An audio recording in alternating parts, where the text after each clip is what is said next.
Puji Tuhan, kekasih Tuhan, kita akan belajar bersama-sama kebenaran firman Tuhan. Kita akan belajar mengenai tertanam di bait Tuhan. Mari kekasih Tuhan, kita berdoa. Bapa Surgawi, kesempatan yang sangat indah di mana kami bisa merenungkan kebenaran firman Tuhan, belajar firman Tuhan, dan ini tidak sia-sia karena Tuhan Yesus Kristus sendiri menyatakan langit dan bumi akan lenyap, tetapi firman Tuhan kekal adanya. Bahkan di dalam firman-Mu ada hidupnya Tuhan. Dan juga begitu luar biasa firman-Mu, Amsal pasal 4 ayat 22 mengatakan menjadi kehidupan bagi kami yang mendapatkannya, bahkan menjadi kesembuhan, dan justru kesembuhan bagi seluruh tubuh kami. Kami lebih yakin kepada firman Tuhan.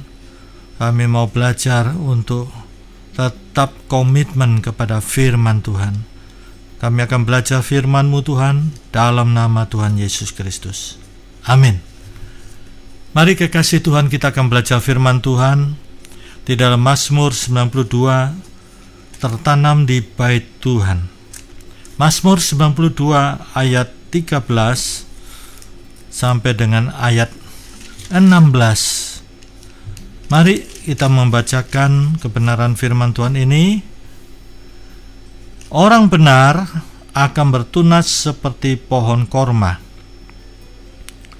akan tumbuh subur seperti pohon aras di Libanon. Mereka yang ditanam di bait Tuhan akan bertunas di pelataran Allah kita. Pada masa tua pun mereka masih berbuah, menjadi gemuk dan segar, untuk memberitakan bahwa Tuhan itu benar, bahwa Ia gunung batuku, dan tidak ada kecurangan padanya. Puji Tuhan. Kekasih Tuhan, di dalam situasi kondisi sekarang ini,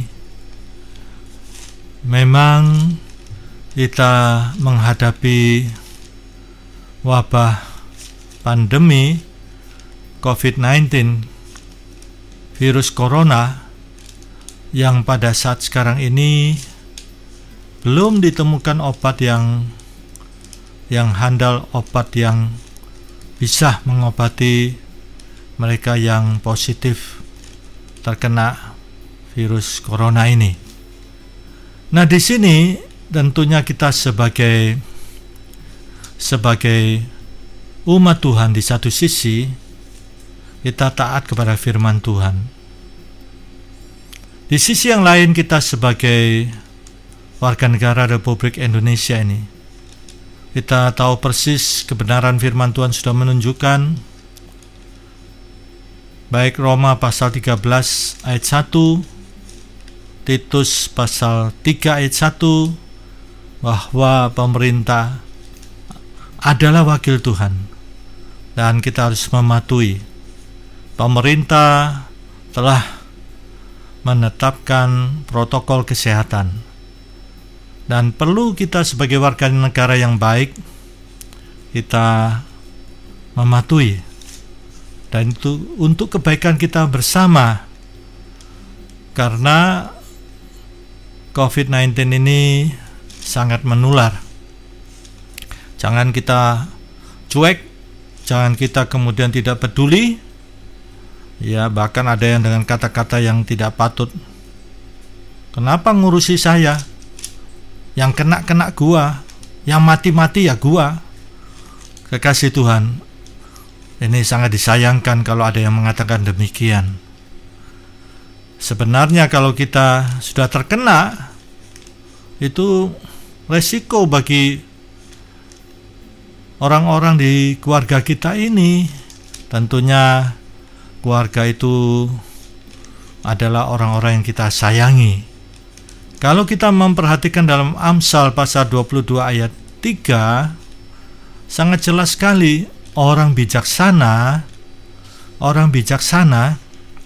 kalau melihat malapetaka. Kita lihat di televisi, ya, sering diumumkan oleh gugus tugas yang ditetapkan pemerintah untuk untuk mengumumkan bagaimana situasi kondisi yang ada. Dan kita lihat ya, beberapa daerah semakin meningkat. Ada yang zona hijau, ada yang zona kuning, ada yang zona merah, ada yang zona hitam. Nah, ini perlu disampaikan supaya masyarakat itu tahu. Ya, kalau kita sendiri tidak menyampaikan, pasti keluarga kita merasa aman-aman. Dan tentunya mereka pikir sudah aman, mereka belanja di pasar, mereka ke mall, ya, ke swalayan, mereka tidak pakai masker, tidak jaga jarak, ya, tidak cuci tangan. Nah, seandainya terkena bagaimana? Tentunya kita sayang keluarga, ya. Tentunya kita tidak mau orang tua kita, saudara kandung kita, anak-anak kita, ya, positif terkena ya COVID-19 ini. Dan pastilah satu keluarga diisolasi. Apalagi kalau ada anggota keluarga kita ada penyakit bawahan, diabetes, darah tinggi, dan lain penyakit. Begitu cepat nanti akan ya terkena, dan tentunya mereka rentan dengan tubuh yang sudah ada penyakit bawahan. Itu sebabnya firman Tuhan katakan dalam Amsal 22 ayat 3, orang yang bijaksana melihat malapetaka, dia akan menghindar, dia akan bersembunyi. Tetapi orang yang tidak berpengalaman, dia akan jalan terus, akhirnya celaka. Jadi ya, kalau ada info-info yang dapat dipertanggungjawabkan, bukan hoax ya, tapi info-info yang betul-betul yang sudah, apalagi yang setiap hari diumumkan oleh gugus ya, tugas yang sudah ditentukan pemerintah untuk mengumumkan bagaimana situasi kondisi. Nah, tentunya ya kita harus juga menyampaikan info yang resmi ini, agar jangan sampai mereka cuek, mereka tidak berjaga-jaga. Ya, kemarin ada suami istri datang pada saya. Suami istri ini sedang konflik, konseling. Sang suami ini sudah nasihati istrinya supaya pakai masker, tapi istrinya ini seorang aktivis yang melayani di gereja, tetapi istrinya tidak mau tunduk kepada suaminya. Istrinya mengatakan, saya punya Yesus. Yesus tidak pakai masker. Loh, sampai katakan Yesus tidak pakai masker. Zamannya Yesus ya zaman sekarang ini kan beda. Iya, kalau ya Yesus tidak pakai masker, nah demikian juga jangan sampai ya naik mobil datang konseling ke ya kami pakai mobil. Saya bilang ya jangan pakai mobil, naik onta saja. Rumahnya ya cukup jauh Sidoarjo, naik onta saja. Ya jangan pakai HP. Ya zaman Yesus tidak ada mobil, tidak ada HP. Nah ini ada orang yang berpikir sangat ekstrim. Firman Tuhan mengajarkan supaya kita ini berdoa dan berjaga-jaga. Berjaga-jaga ya, Yesus kan sudah mengingatkan kepada kita bahwa pada akhir zaman itu ya begitu ya ada kesulitan, kesukaran. Lihat para rasul seperti Rasul Paulus mengatakan di dalam surat kepada Timotius, 2 Timotius pasal 3, bahwa pada hari-hari akhir ada masa yang sukar. Demikian juga Efesus pasal 5, supaya kita menjalani hari-hari ini dengan arif bijaksana. Ya, karena hari-hari ini jahat adanya. Dan di dalam Yudas, surat Yudas diingatkan ya, Yudas ini saudaranya Yesus ya, bahwa nanti lihat Yesus akan datang bersama orang-orang kudusnya untuk menghakimi, yaitu mereka yang pada akhir zaman itu bersungut-sungut mengeluh tentang nasibnya, sehingga mengeluarkan kata-kata yang tidak patut, kata-kata nista kepada Tuhan. Nah ini, kasih Tuhan, firman Tuhan sudah ingatkan, baik pengajaran Yesus maupun pengajaran rasul-rasul tentang akhir zaman, supaya berdoa dan berjaga-jaga. Jadi kita harus berhikmat, jangan ngawur.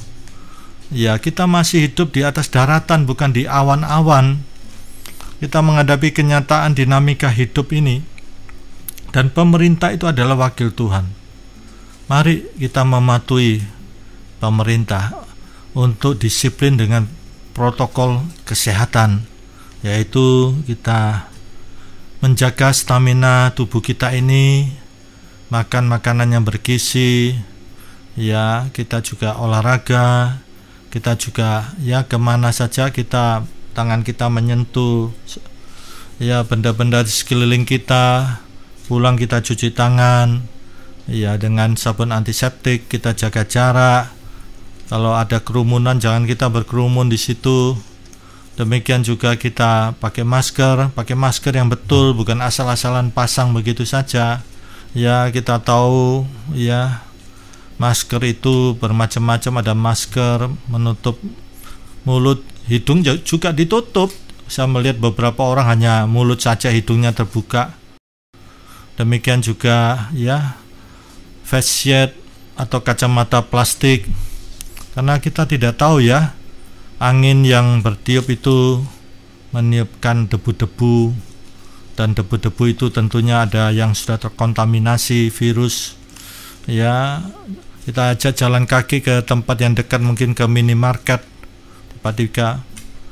tiba-tiba angin bertiup meniupkan debu. Nah, siapa tahu di debu itu ada virus, karena ya kita tahu ada yang meludah, ya mereka yang OTG, mereka yang sakit, mereka yang carrier. OTG itu orang yang tanpa gejala, ya carrier pembawa virus, karena dia punya antibodi kuat tapi sudah membawa virus di tubuhnya, di tangannya, ya di ludahnya, atau mungkin masih dalam keadaan reaktif, ya. Nah, di sini ya betapa kita perlu masker yang betul, bukan asal-asalan. Demikian juga kalau kita bisa kerja di rumah, biar di rumah saja.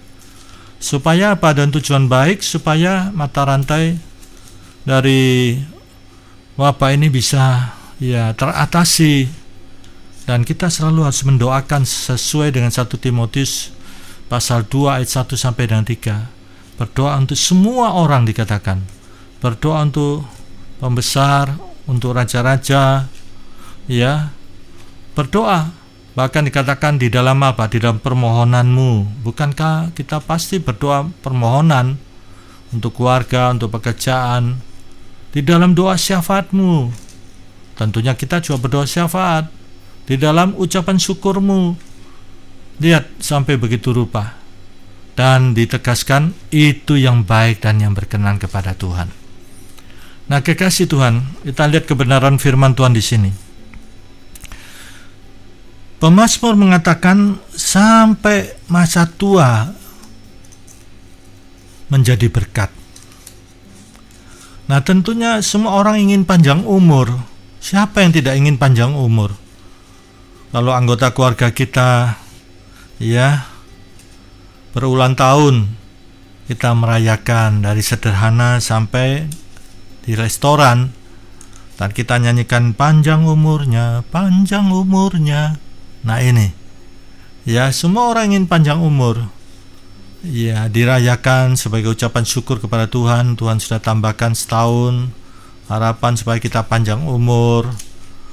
Kekasih Tuhan, kalau kita lihat puisi Khairil Anwar, lihat dalam puisinya, aku ingin hidup 1000 tahun. Nah coba, adakah manusia yang bisa hidup 1000 tahun? Tidak ada. Di dalam Alkitab manusia yang tertua adalah Metusaleh, 969 tahun. 969 tahun. Tidak ada yang mencapai 1000 tahun. Tetapi apa yang diungkapkan oleh Khairil Anwar ini, itu menunjukkan ya hati nurani sanubari semua manusia, mewakili sanubari semua manusia, bahwa secara kodratnya manusia itu ingin panjang umur. Nah, kita lihat di dalam pemazmur ini, ya, coba lihat, pada masa tua pun mereka masih berbuah. Pada masa tua itu masih berbuah, menjadi gemuk dan segar. Menjadi gemuk ini bukan gendut, ya, bukan gendut, ya, berkembang ke kiri ke kanan, ya. Dan apalagi muncul di TV kalau yang badannya gemuk itu 12 kali resiko, ya, terkena, ya, ketularan COVID ini. Gemuk di sini ini, ya, dia banyak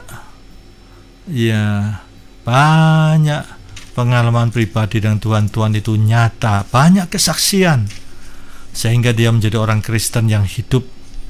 Dia bersaksi di mana-mana bahwa Tuhan itu benar-benar ya dan amin. Tuhan itu nyata, bukan teori, ya, bukan hanya sekedar pengetahuan yang diajar di kelas-kelas sekolah, kelas-kelas gereja, tapi Tuhan itu nyata, dia penuh kesaksian.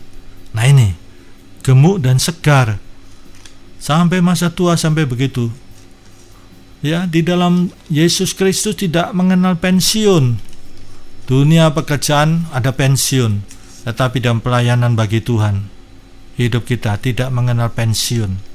Di dalam kita menjadi saksi Tuhan sampai napas yang terakhir. Iman kita tetap Yesus, kita tetap berbuah luar biasa. Ini yang menjadi hidup kita indah dan berarti. Kita perhatikan kekasih Tuhan. Orang benar akan bertunas seperti pohon korma, akan tumbuh subur seperti pohon aras di Libanon. Orang benar. Siapa orang benar itu? Kalau kita memperhatikan dalam bahasa aslinya, ada dua kata, aletheai dan diakausuni. Aletheai itu benar lawan dari salah. Nah, di dalam pengajaran firman Tuhan, apa yang menjadi kebenaran manusia? Tidak ada. Di dalam Yesaya 64 ayat 6, kebenaran manusia itu seperti kain lara. Maaf, dalam bahasa Surabaya seperti gombal, lap, ya. Di sini tidak ada kebenaran manusia. Manusia sudah jatuh di dalam dosa. Tidak ada kebenaran itu. Semua manusia telah jatuh dalam dosa, Roma 3 ayat 23, dan telah kehilangan kemuliaan Allah. Nah, yang benar di sini, aletheai, kita yakini yang benar itu adalah Yesus Kristus dan firman-Nya. Yesus adalah firman itu yang menjadi manusia, Yohanes 1 ayat 14. Itu kebenaran yang hakiki, yang sejati. Nah, di sini, di dalam Roma pasal 5 ayat 1, seorang yang beriman kepada Yesus,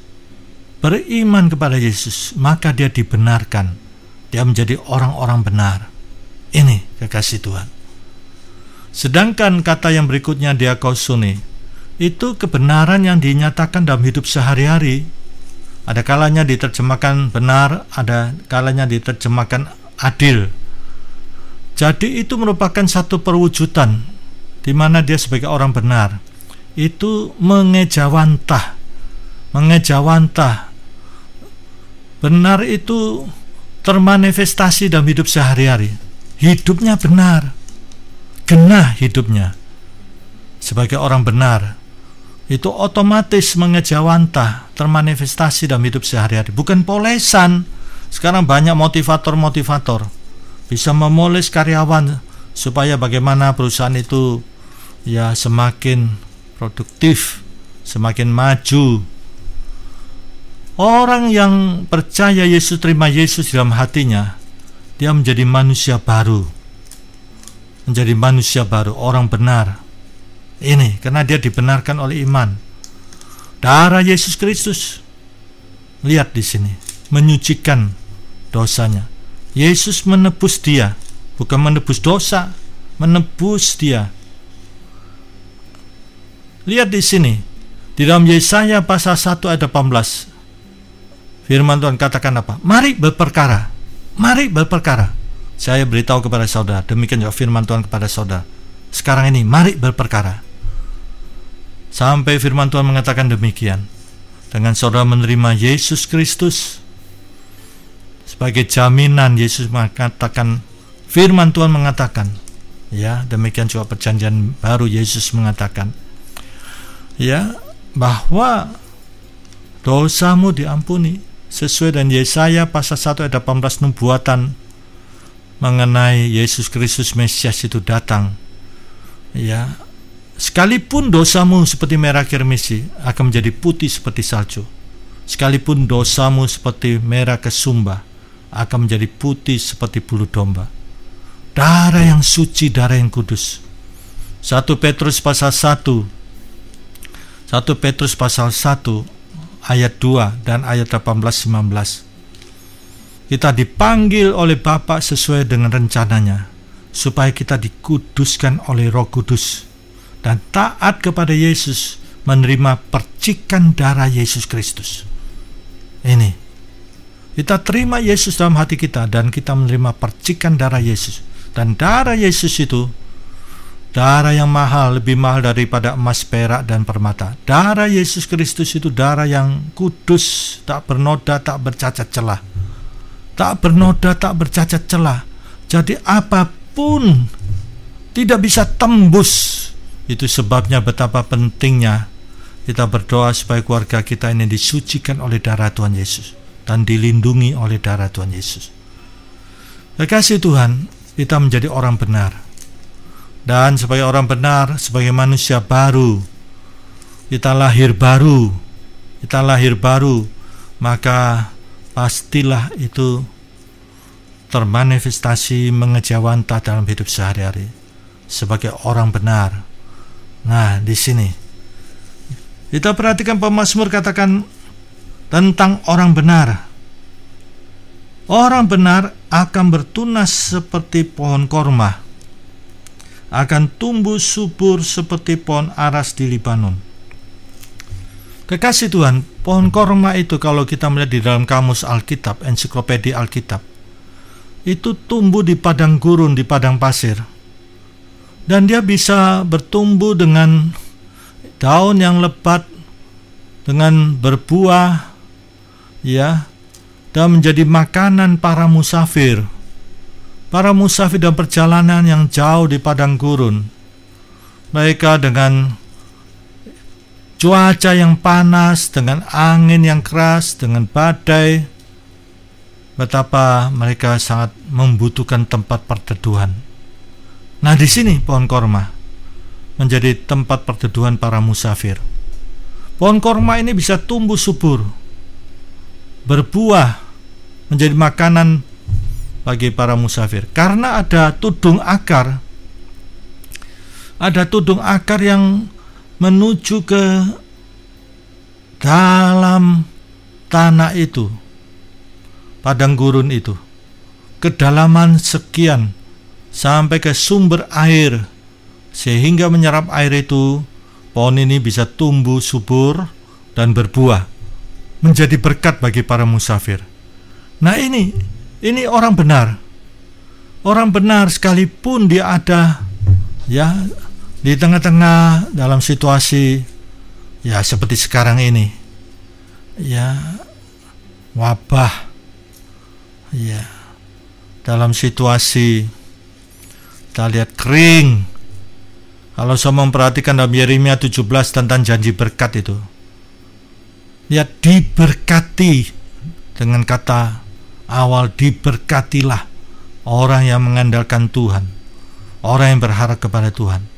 Dia seperti pohon, lihat, yang berakar sedemikian rupa, ya, dan dia berdaun lebat, tidak mengalami panas terik. Dan perhatikan baik-baik, dia tetap berbuah, tidak henti-hentinya berbuah. Di tahun kering, lihat firman Tuhan mengatakan di tahun kering, berarti ada tahun kering, karena tertulis demikian. Coba kita perhatikan, kita menyimak, supaya saudara bisa melihat bahwa ditulis tahun kering, supaya Kita sekalipun dalam situasi kondisi sekarang ini, ya, kita tidak perlu khawatir bagi orang yang mengandalkan Tuhan, yang berharap kepada Tuhan. Kita lihat Yeremia pasal 17.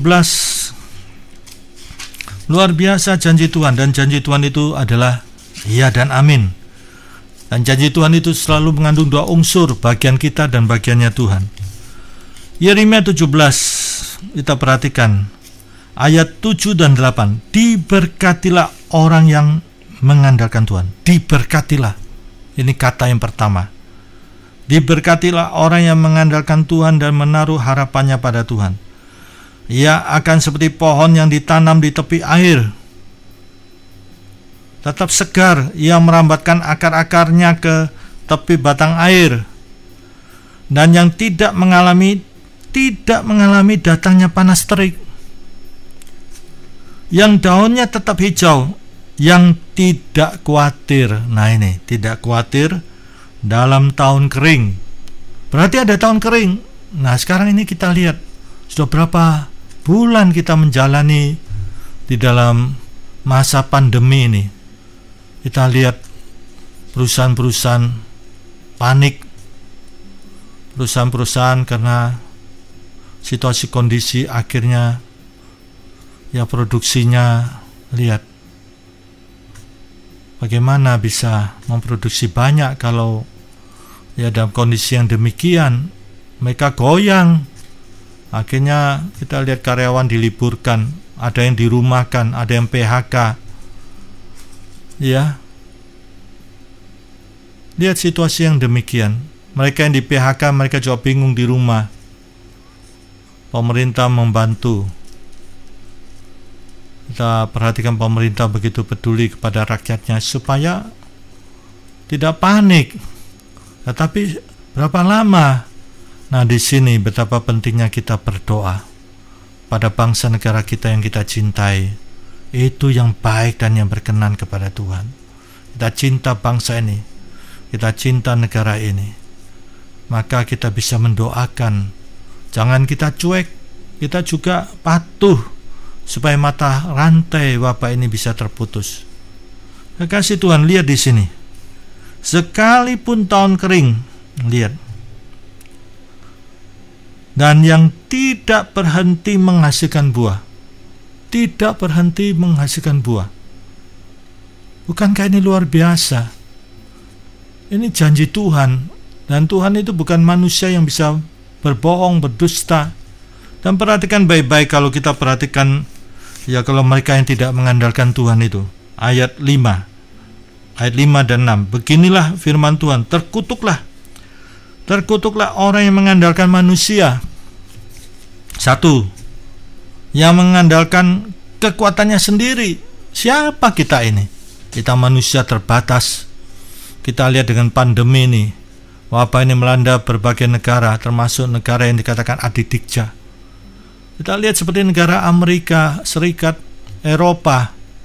Mereka negara yang canggih di dalam teknologi.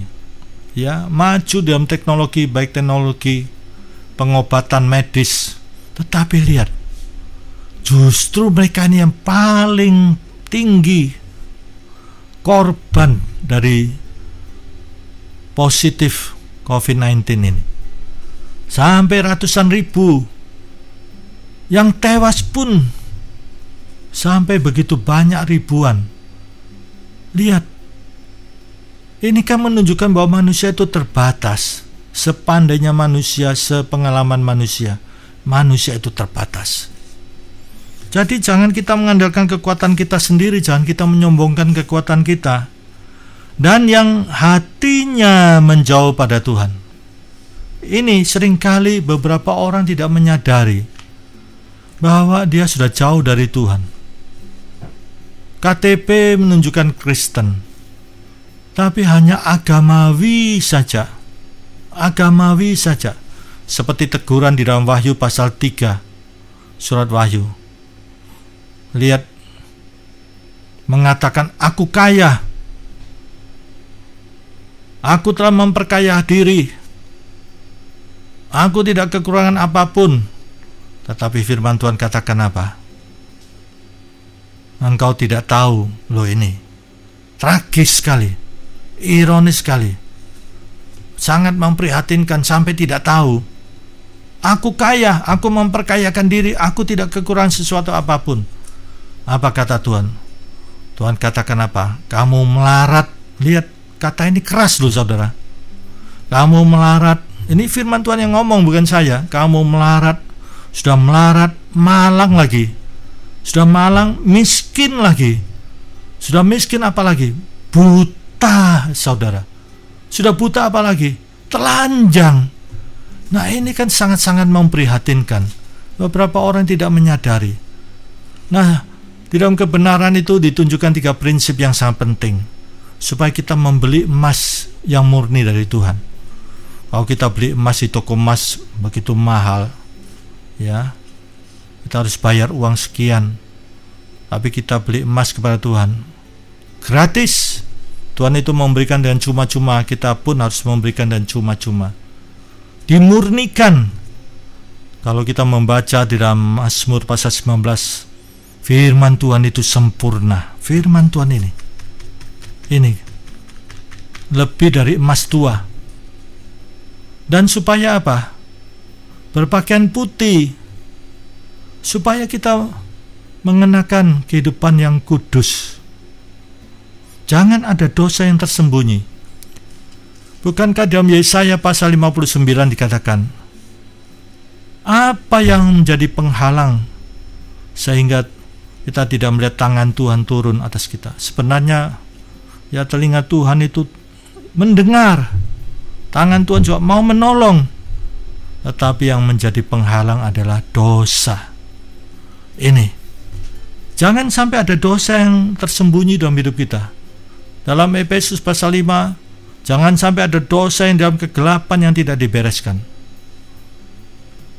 Apa yang dalam kegelapan yang tidak dibukakan Tuhan, pasti dibukakan Tuhan.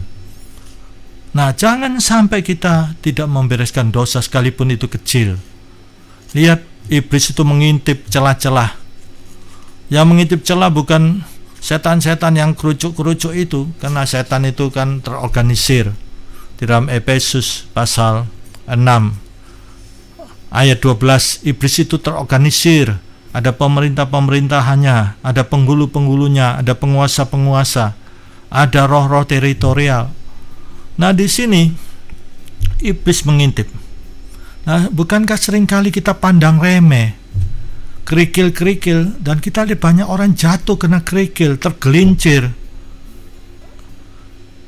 Kalau melihat batu yang besar pasti menghindar. Nah, ini jangan sampai ada celah dalam hidup kita ini.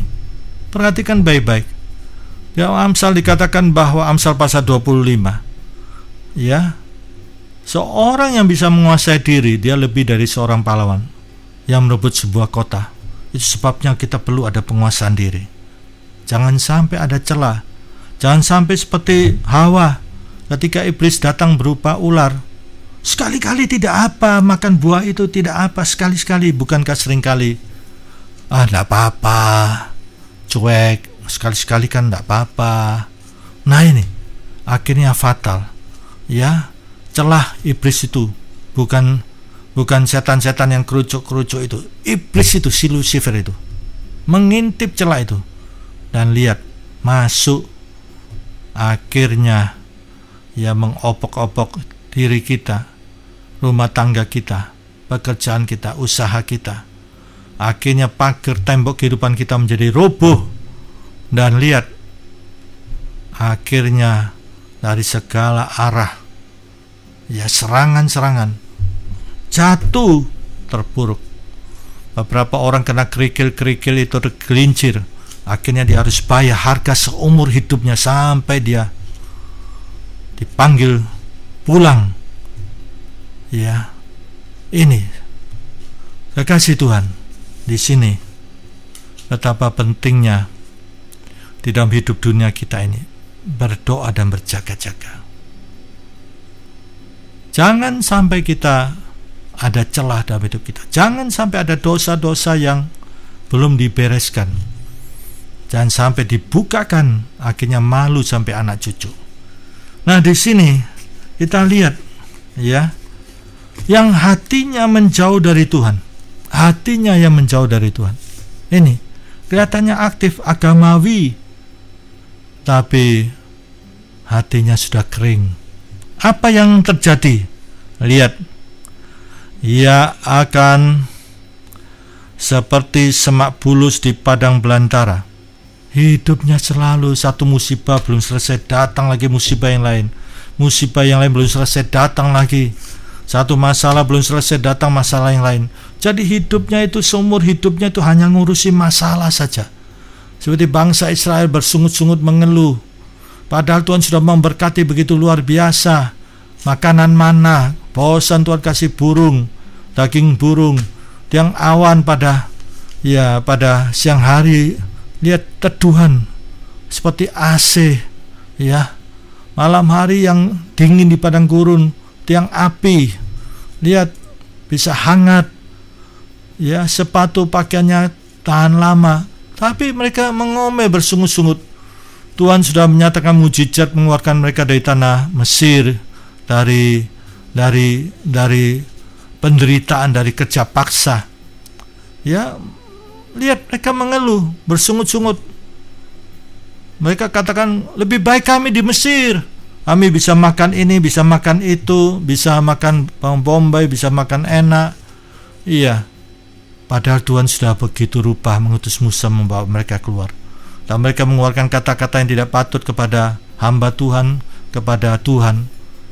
Masakan kami diberikan makanan hambar. Loh, coba lihat. Tuhan sudah pelihara begitu rupa. Mana surgawi yang turun? Tuhan kirim burung. Tuhan pelihara begitu rupa. Masakan berkat Tuhan itu dikatakan hambar? Nah, di sini kekasih Tuhan, kalau kita, ya, Tuhan sudah memberikan teduhan, makanan yang secukupnya. Betapa pentingnya kita mengucap syukur. Seperti Yesus memberi makan 5.000 orang. Lihat, ya, anak kecil itu punya roti dan ikan. Ketika diberikan kepada Yesus, Yesus mengucap syukur. Mujizat terjadi. Nah, di sini mungkin saudara melihat gaji saya tidak cukup. Ini masa sekarang ini dipotong. Ada yang dipotong 30%, ada yang dipotong 40%, ada yang potong 50% gajinya. Bahkan ada yang tidak dikasih gaji, dirumahkan demikian rupa. Bingung. Tetapi saat yang demikian, kalau kita bisa dekat dengan Tuhan, kita mengucap syukur kepada Tuhan, Tuhan akan buka keran-keran baru bagi saudara. Tuhan akan mudahkan rezeki saudara. Tuhan akan buka jalan bagi saudara. Dan ini bukan hanya sekedar basa-basi. Lihat Elia dalam Yakobus pasal 5. Dia manusia biasa, bukan Superman, tetapi dia berdoa dengan sungguh-sungguh. Bahkan Alkitab menulis sama seperti kita, manusia biasa.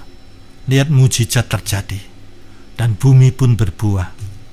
Dalam situasi kering pun bagaimanapun, saudara, anak-anak Tuhan itu diberkati Tuhan.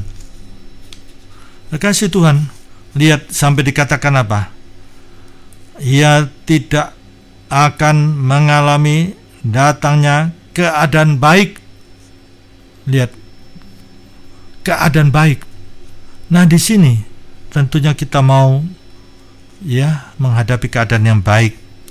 Ia akan tinggal di tanah angus di padang gurun, di negeri padang asin yang tidak berpenduduk. Lihat, padang gurun, padang asin, tidak ada kehidupan di situ.